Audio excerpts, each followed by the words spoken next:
स्वागत है आपका रिपब्लिक भारत पर। मैं हूं आपके साथ पलक सहगल और आप देख रहे हैं बिग एक्सक्लूसिव। बिग एक्सक्लूसिव में दो खबरें आपके सामने हाजिर करेंगे। सोचिए अगर किसी हाइड्रो पावर प्रोजेक्ट में आतंकी काम कर रहे हो और बड़ी गुप्त साजिश रच रहे हो तो क्या होगा, क्योंकि जम्मू कश्मीर के किश्तवाड़ हाइड्रो पावर प्रोजेक्ट पर बड़ा खुलासा हुआ है। खुलासा यह है कि यहां पर काम कर रहे कर्मचारियों में 29 कर्मचारियों का लिंक आतंकियों से है। सही सुना आपने, ये खुलासा जम्मू कश्मीर पुलिस ने किया है। इस खबर के बाद सुरक्षा एजेंसियां सतर्क हो गई हैं, चौकन्ना हो गई हैं। तो वही बीजेपी ने इस मुद्दे को जोर शोर से उठाया है, क्योंकि प्रोजेक्ट संवेदनशील है और छोटी सी भी चूक बड़ा खतरा साबित हो सकती है। विस्तार से इस खबर को आपके सामने रखेंगे। दूसरी खबर अरावली की पहाड़ियों में हो रही अवैध खनन से जुड़ी, जहां दिन हो या रात खनन 24 घंटे जारी रहती है। दुनिया की सबसे पुरानी रेंज में से एक अरावली हिल्स धीरे धीरे खत्म होती जा रही है, जो न केवल उत्तर भारत को रेगिस्तान बनाने में बल्कि प्रदूषण से भी बचाती है। लेकिन खनन के इस अवैध कारोबार से प्रदूषण की मार भी पड़ रही है और आपको आज अरावली में हो रही इस अवैध खनन से जुड़ी ग्राउंड रियलिटी विस्तार से दिखाएंगे और ग्राउंड जीरो से भी आपको रिपोर्ट दिखाएंगे। और चलिए शुरुआत करते हैं पहली बड़ी खबर के साथ। खबर बड़ी है और महत्वपूर्ण है, जम्मू कश्मीर से है। जम्मू कश्मीर में बन रहे एक मेगा प्रोजेक्ट को लेकर सनसनीखेज खबर सामने आई। हाइड्रो पावर प्रोजेक्ट में 2 दर्जन से ज्यादा संदिग्ध काम कर रहे हैं, जिनका कनेक्शन आतंकियों से है। देश के दुश्मनों के रिश्तेदारों के इस संवेदनशील प्रोजेक्ट में काम करने से उसकी संरचना और सुरक्षा को लेकर संकट खड़ा हो गया है। लोकेशन जम्मू कश्मीर है, इससे ये और संवेदनशील हो जाता है। किश्तवाड़ प्रोजेक्ट की अगर बात करें तो इसमें आतंकियों के साथ कर्मचारियों के लिंक्स बताए जा रहे हैं। किश्तवाड़ हाइड्रो प्रोजेक्ट पर बड़ा खुलासा हुआ है। 850 मेगावाट के इस प्रोजेक्ट में आतंकी संगठनों का लिंक है। पूर्व आतंकी या फिर आपराधिक पृष्ठभूमि वाले 29 कर्मचारी, सभी 29 संदिग्ध जूनियर पद पर वहां पर काम कर रहे हैं। 5 कर्मचारियों को आतंकी संपर्क वाला बताया गया है। एक पुराने आतंकी के 3 रिश्तेदार, आई रिपीट 3 रिश्तेदार शामिल है। एक संदिग्ध ओवरग्राउंड वर्कर का बेटा है। एक सरेंडर आतंकी का बेटा भी शामिल है। एक संदिग्ध पर पानी के स्रोत दूषित करने का आरोप है। जम्मू कश्मीर पुलिस ने पत्र लिखकर चेतावनी दी थी और फिर बीजेपी की एमएलए शगुन परिहार ने ये सवाल उठाए थे। और ये बड़ी और महत्वपूर्ण खबर है। इस बीच जम्मू कश्मीर में बन रहे एक मेगा प्रोजेक्ट को लेकर ये जो सनसनीखेज खुलासा हुए, उसके बाद सुरक्षा कर्मी, इंटेलिजेंस और ज्यादा अलर्ट हो गई है। बैकग्राउंड क्या तलाशे जा रहे हैं, नहीं तलाशे जा रहे हैं, इसके ऊपर भी पूरी जांच जो है वो की जा रही है। जिनका कनेक्शन 29 जो कर्मचारियों का हम जिक्र कर रहे हैं, आतंकियों के साथ कनेक्शन, कॉन्टैक्ट बताया जा रहा है, उनकी जांच भी अब की जा रही है। तो देश के दुश्मनों के रिश्तेदारों के इस संवेदनशील प्रोजेक्ट में काम करने से उसकी संरचना और सुरक्षा को लेकर संकट खड़ा हो गया है और इसलिए यह महत्वपूर्ण मुद्दा है। इसी पर एक स्पेशल रिपोर्ट देखिए।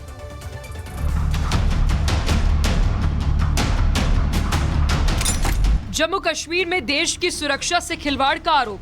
हाइड्रो पावर प्रोजेक्ट में आतंकियों के रिश्तेदारों को मिला काम। निर्माण संबंधित संवेदनशील जानकारियां लीक होने का शक, मचा हड़कंप। जम्मू कश्मीर से हैरान करने वाली खबर सामने आई, जहां किश्तवाड़ में बन रहे 850 मेगावाट की रतले हाइड्रो पावर प्रोजेक्ट में आतंकी संगठनों से जुड़े पूर्व आतंकी या फिर आपराधिक पृष्ठभूमि वाले 29 लोग काम कर रहे हैं। ये मेगा प्रोजेक्ट चिनाब नदी पर बन रहा है। इस संवेदनशील प्रोजेक्ट पर काम कर रहे संदिग्ध लोग इसके लिए एक बड़ा खतरा साबित हो सकते हैं। नवंबर में जम्मू कश्मीर पुलिस ने हाइड्रो पावर प्रोजेक्ट बना रही mega engineering and infrastructure limited को पत्र लिखकर चेतावनी दी थी कि इस महत्वपूर्ण प्रोजेक्ट में 29 लोग ऐसे हैं जो उपद्रवी या राष्ट्र विरोधी गतिविधियों में लिप्त पाए गए हैं। बीजेपी की किश्तवाड़ विधायक शगुन परिहार ने इस प्रोजेक्ट में भर्ती किए गए मजदूरों पर सवाल खड़े किए।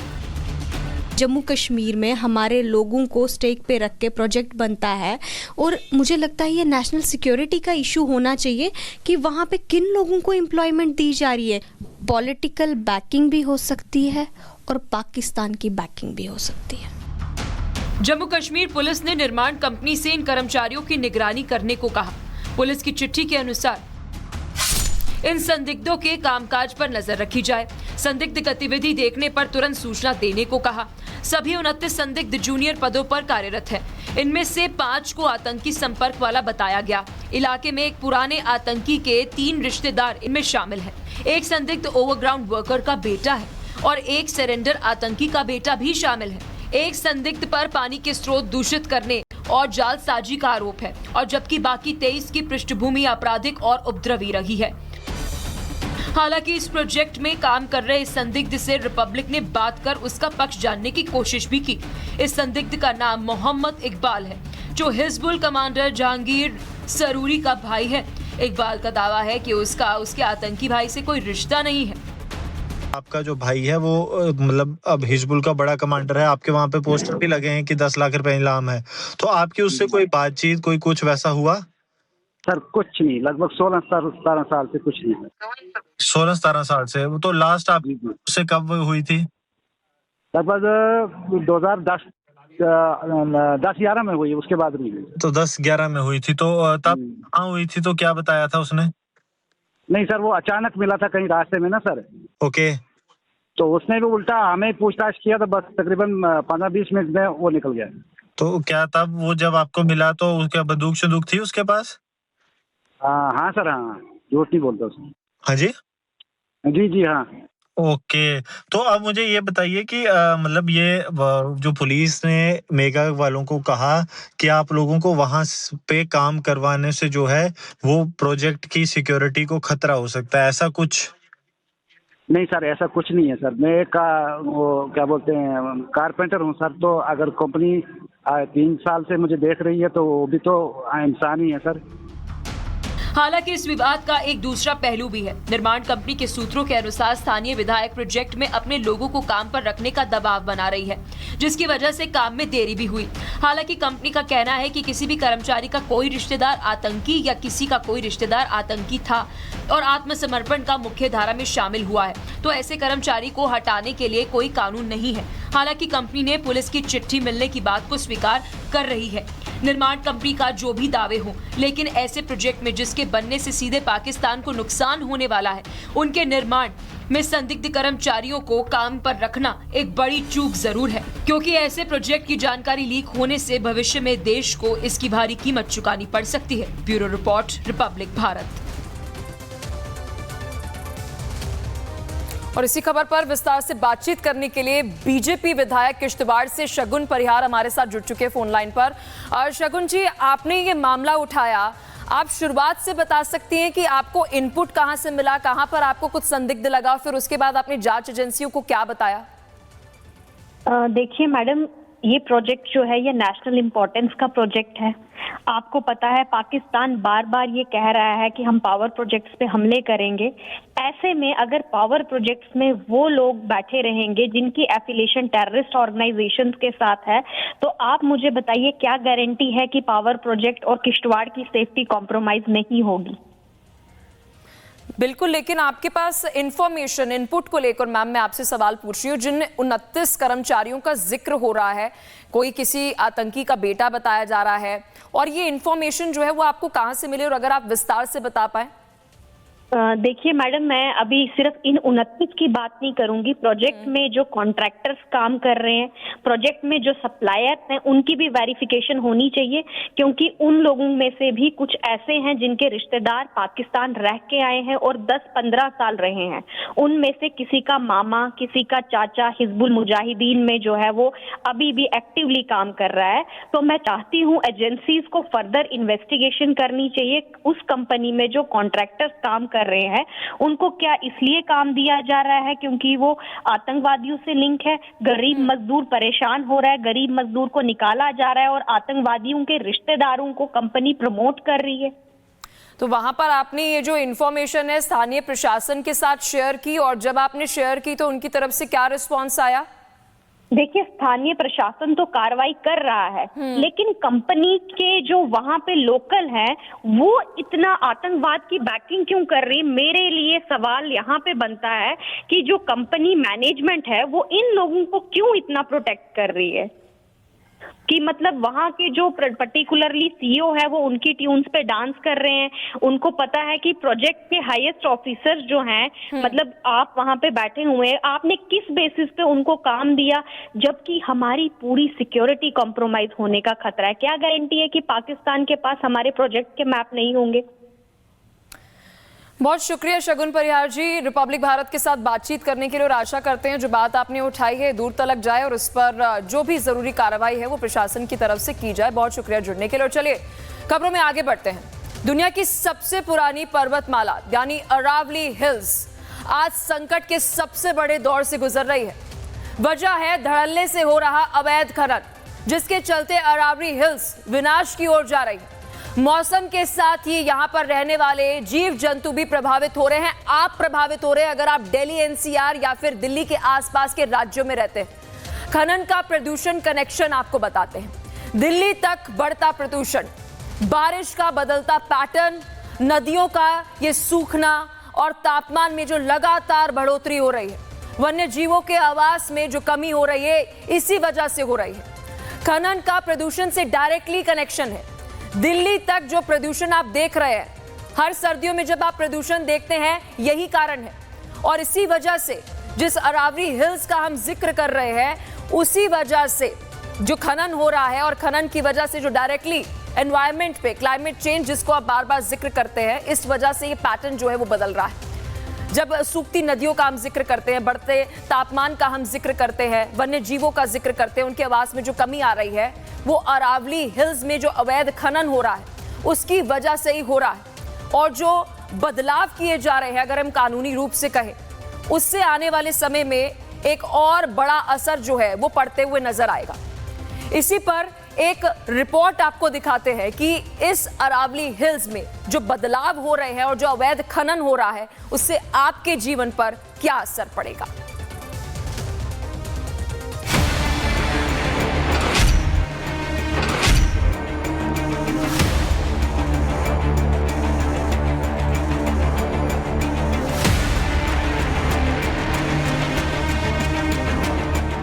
धरातल पर कुछ नहीं, ऑर्डर की भी पालना की अवहेलना कर रहे हैं।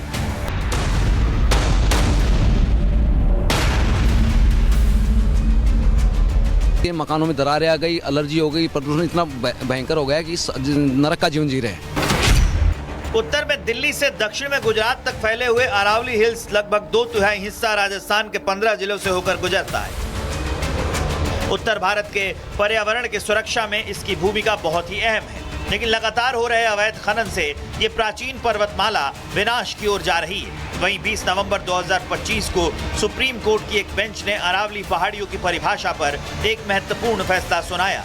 कोर्ट के फैसले ने अरावली पहाड़ियों की नई परिभाषा को 100 मीटर ऊंचाई की सीमा तक सीमित कर दिया, जिसके कारण 100 मीटर से कम ऊंचाई वाले पहाड़ी हिस्से पहाड़ों की श्रेणी की परिभाषा से बाहर हो जाते हैं।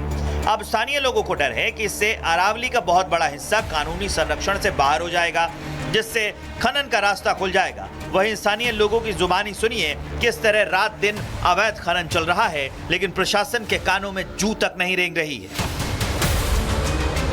वैसे तो पहाड़ वगैरह सब कुछ खत्म कर रहे हैं, सरकार के अंदर भी सब कुछ खत्म हो रहा है, लेकिन हमारे बारे में यहाँ पे कोई नहीं सोच रहा है। नीचे की जो पहाड़ियाँ हैं वो अरावली में नहीं मानी जाएंगी। इस अनुसार हमारे राजस्थान में तो एक भी पहाड़ी नहीं बचेगी, जबकि हमारे राजस्थान में पानी की वैसे ही कमी है। जो भी अरावली श्रृंखला में आते हैं उनको अवैध लीज करवा करके पहले जो 100 मीटर से ऊपर का भी एरिया तोड़ते हैं। जब तक रिपोर्ट पे एक्शन होता है तब तक पहाड़ को अरावली श्रृंखला से बाहर कर देते हैं। ये तोड़ करके 100 मीटर से नीचे कर लेते हैं उसको। खनन माफिया द्वारा खुला उल्लंघन किया जा रहा है और खुला उल्लंघन करके हमारे जो जमीन, पहाड़, पर्वत और जंगल, उन सबको समाप्त करने की ओर प्रयास किए जा रहे हैं। वहीं अरावली हिल्स के महत्व की अगर बात करें तो अरावली पर्वतमाला थार रेगिस्तान को पूर्वी राजस्थान, पश्चिमी उत्तर प्रदेश, हरियाणा और दिल्ली एनसीआर की तरफ बढ़ने से रोकती है। ये पर्वतमाला करीब 20 करोड़ साल पुरानी है।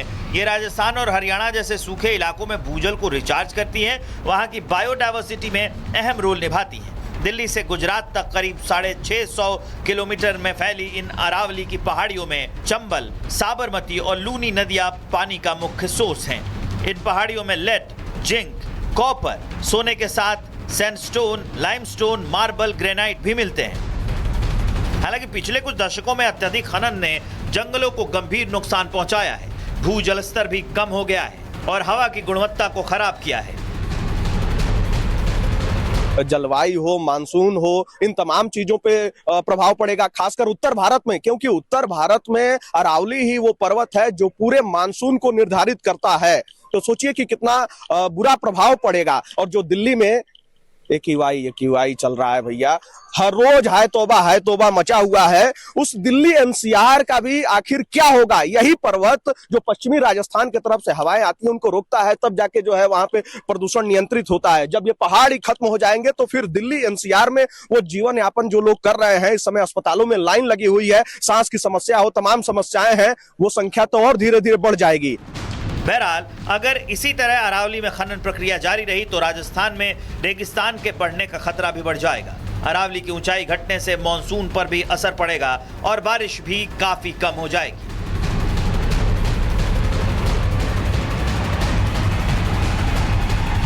Bureau report, Republic Bharat.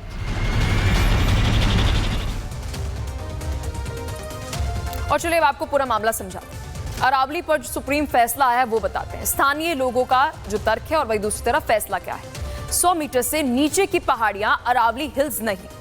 अब सुप्रीम कोर्ट के फैसले के बाद स्थानीय लोग जो है वो चिंता में आ गए हैं। अरावली का 90% क्षेत्र जो है वो कानूनी सुरक्षा खो सकता है। कई पहाड़ियां खनन के लिए खुल जाएंगी, यानी अवैध खनन जो पहले कहलाता था अब उसे जो कानूनी एक तरीके से संरक्षण मिलते हुए नजर आएगा।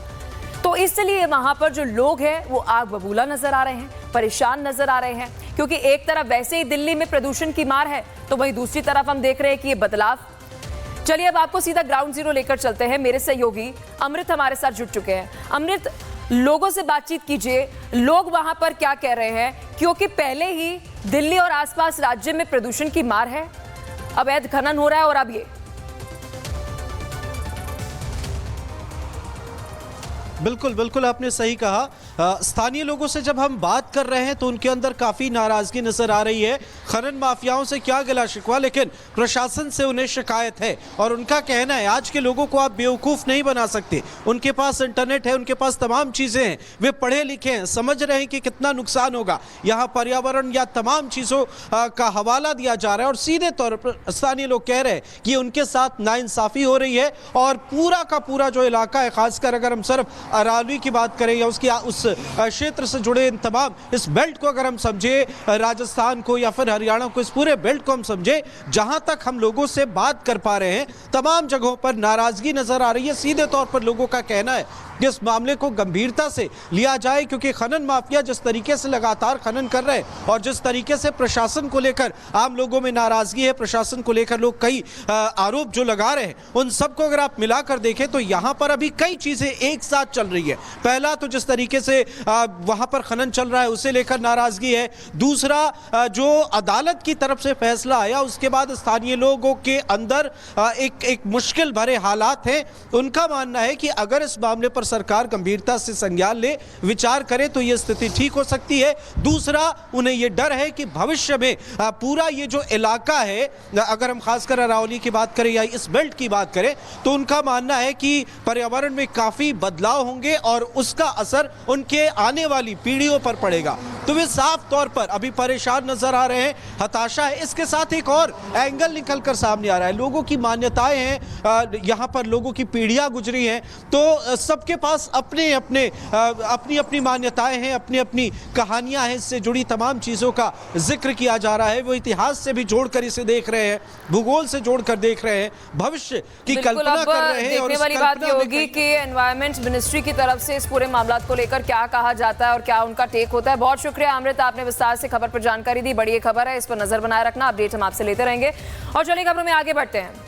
कभी उन्नाव के एक छोटे से गांव की पगडंडियों पर साइकिल चलाने वाला एक लड़का आज गांव से निकलकर सोशल मीडिया की दुनिया में छाया हुआ है, मोस्ट पॉपुलर है। करोड़ों की ब्रांड वैल्यू बनाने वाला ये लड़का कोई और नहीं बल्कि यूट्यूबर अनुराग द्विवेदी है, जो इस वक्त मीडिया की सुर्खियों में छाया हुआ है, सोशल मीडिया पर छाया हुआ है। दरअसल दुबई के लग्जरी क्रूज पर इसकी भव्य शादी हुई। महंगी गाड़ियों का काफिला इसके पास है, करोड़ों की संपत्ति है और इन सबके बीच अब ईडी की छापेमारी ने अनुराग की लग्जरी लाइफस्टाइल को सवालों के घेरे में खड़ा कर दिया है। क्या इस पूरे मामले पर अपडेट सामने आ रही है, स्पेशल रिपोर्ट में देखिए।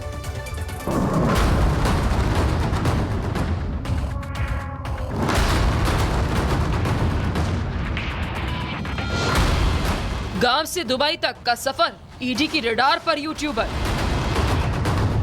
साइकिल से रेम्बोंगिनी तक पहुंचा अनुराग, लग्जरी गाड़ियों की भरमार। क्रिकेट ज्ञान या कमाई का जाल, ईडी खोलेगी हर एक राज। तस्वीरों में दिख रहा ये शख्स यूट्यूबर और फैंटेसी क्रिकेट एक्सपर्ट अनुराग द्विवेदी है। साधारण ग्रामीण पृष्ठभूमि से आने वाले अनुराग ने डिजिटल प्लेटफॉर्म के जरिए न सिर्फ लोकप्रियता हासिल की बल्कि एक लग्जरी लाइफस्टाइल भी बनाई।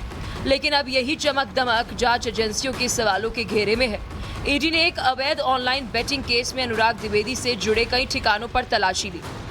जांच एजेंसी ने उनकी लैम्बोर्गिनी, BMW, मर्सिडीज और थार जब्त की है। इन लग्जरी कार्स की कीमत 10 करोड़ रुपए बताई जा रही है। 25 साल के अनुराग और उनके घर वालों के सभी बैंक खाते सीज कर दिए गए हैं। कारों के अलावा कई डिजिटल डिवाइसेस और वित्तीय दस्तावेज भी कब्जे में लिए गए हैं। क्रिकेट, सट्टेबाजी, हवाला नेटवर्क, दुबई के रियल एस्टेट में निवेश के संकेत मिले हैं। वहीं एजेंसियों का आरोप है कि अनुराग की भूमिका बेटिंग प्लेटफॉर्म को बढ़ावा देने और उसे सुविधा देने से जुड़ी हो सकती है। दरअसल खजूर गांव से शुरू हुआ अनुराग का सफर सोशल मीडिया पर क्रिकेट एनालिसिस और फैंटेसी टीम बनाने की सलाह से आगे बढ़ा। देखते ही देखते लाखों फॉलोअर्स, ब्रांड प्रमोशन और बड़ी कमाई, यही उनकी पहचान बन गई। लेकिन उनकी तेजी से बदली आर्थिक स्थिति और महंगी जीवन शैली को लेकर पहले से ही सवाल उठते रहे हैं। बता दें कि अनुराग 7 साल पहले उन्नाव से दिल्ली आया। यूट्यूबर बनने के बाद वे ड्रीम 11 और अन्य फैंटेसी क्रिकेट ऐप्स का प्रमोशन करने लगा। रेफरल लिंक और कोड से उसे कमीशन मिलता था। बाद में वो ग्रोजन नाम की ऑनलाइन बेटिंग ऐप भी चलाता था। यहीं से उसकी कमाई तेजी से बढ़ी और वे क्रिकेट सट्टेबाजी के संपर्क में भी आया।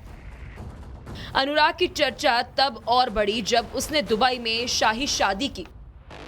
23 नवंबर को दुबई के एक महंगे क्रूज पर शादी की। रिश्तेदारों को फ्लाइट से दुबई बुलाया, वापस भी फ्लाइट से ही भेजा। शादी में बॉलीवुड के बड़े नाम भी शामिल हुए थे। बहरहाल एजेंसियां ये जांच कर रही है कि क्या फैंटेसी क्रिकेट के नाम पर अवैध गतिविधियों को बढ़ावा दिया जा रहा है और क्या इसके जरिए हवाला नेटवर्क सक्रिय था।